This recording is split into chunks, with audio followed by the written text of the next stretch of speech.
Batang bata ka pa at marami ka pa kailangan malaman at titigil sa mundo. Yan ang totoo. Nagkakamali ka kung nakala mo na ang buhay ay isang mumunting paraiso lamang.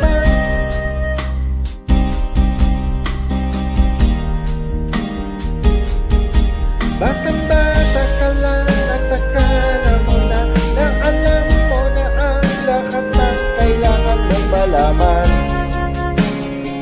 Buhay ay di ganyan.